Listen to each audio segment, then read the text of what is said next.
I'm an American, and I went off the deep end.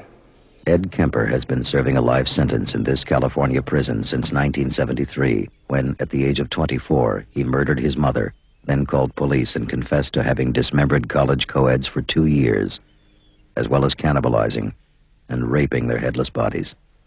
When someone abandons himself to being a victim, he's going to have to be one.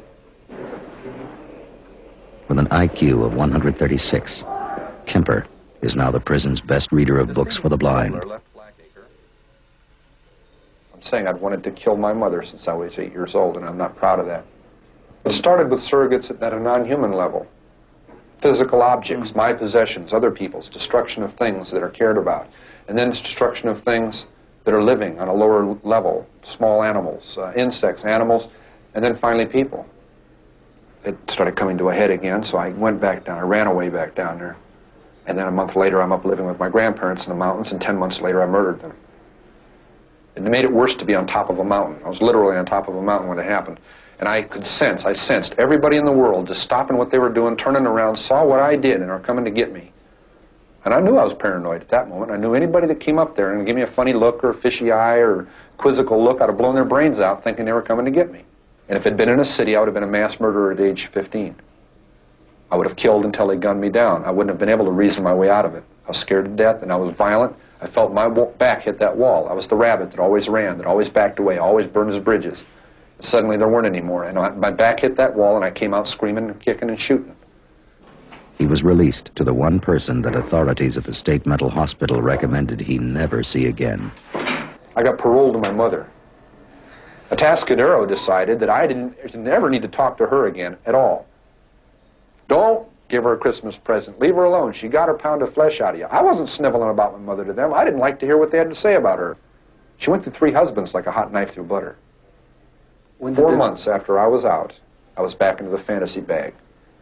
My first date was an absolute disaster. It wasn't her fault, you know, and I didn't blame her even then. I'm saying it was a terrible tragedy, but boy, she didn't ever talk to me again. It was awful. It wasn't sexual or grabbing at her or nothing. I was just such a dork, taking her to a John Wayne movie and Denny's. It's terrible. I'd never been on a date. At 16, that was cool, you know. I'd never been on a date, you know. I was locked up since I was 15. But I can't tell her that. Oh, gee, don't mind me. You know, she kind of got hung up on my looks or whatever. You know, I mean, she's a gorgeous young lady. Pure class. And she saw something there that I guess wasn't there. And, boy, she found out quick. Taking elaborate precautions, he drove around universities and picked up hitchhiking co-eds while wearing these glasses. Yeah. These are the ones. Now, would you get in the car with this man? Huh?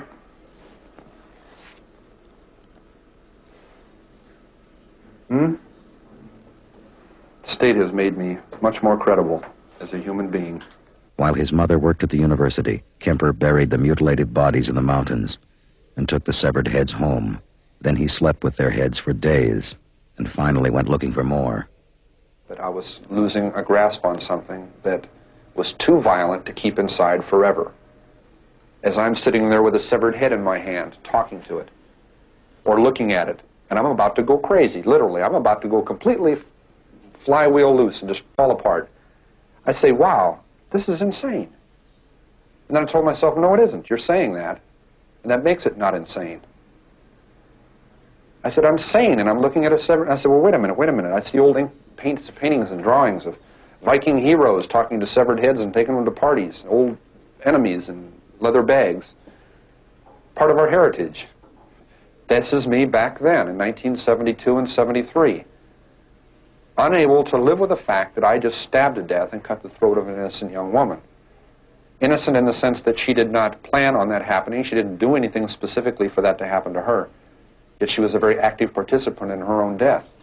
And in my memory of that, she was 19 years old, and her roommate in the trunk who died right after that was 18. I didn't go hog wild and totally limp. What I'm saying is I found myself doing things in an attempt to make things fit together inside. I was doing sexual probings and things. I mean, in the sense of striking out and reaching out and grabbing and pulling to me, but appalled at the sense that it wasn't working. That isn't the way it's supposed to be. It isn't the way I want it. See what I'm saying?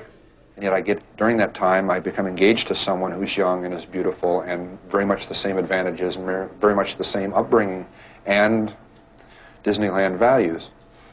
And she's very much the reason I surrendered. I picked up two girls who were so much like the first two, it was unbelievable. Almost identical circumstances.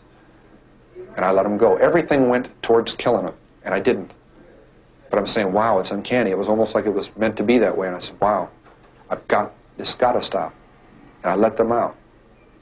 They never even knew what was going on. I let them out. I would have gotten away with those two being murdered. I said, no, it's got to stop. And a week later, I murdered my mother.